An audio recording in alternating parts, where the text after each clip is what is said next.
Dictation 100 शब्द प्रति minute start होगा 5 सेकेंड बाद।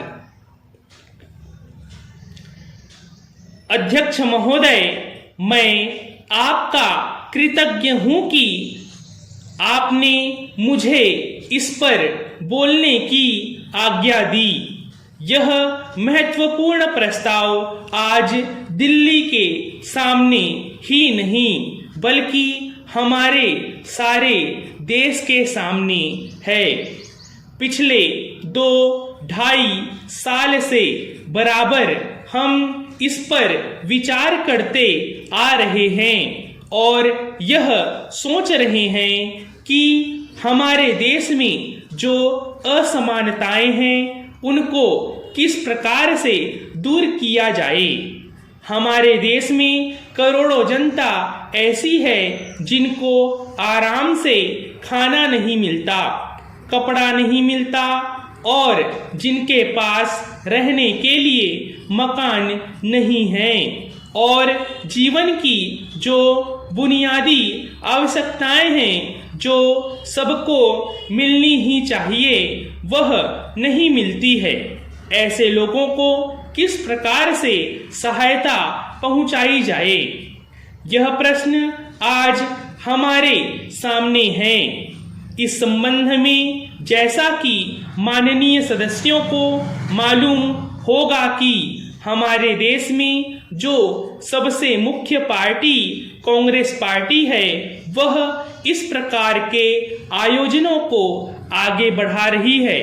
इस बात पर कई महीनों से विचार हो रहा है। कई राज्यों में बिल की शक्ल में भी चीजें सामने आई है और सबने देश में हित को सामने रखते हुए इस मामले को अभी स्थगित रखा हुआ है।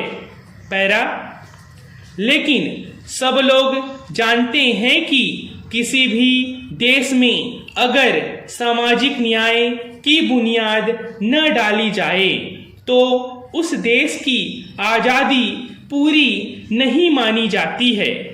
ऐसी स्थिति में हम इस देश में एक बहुत बड़ा काम करने जा रहे हैं।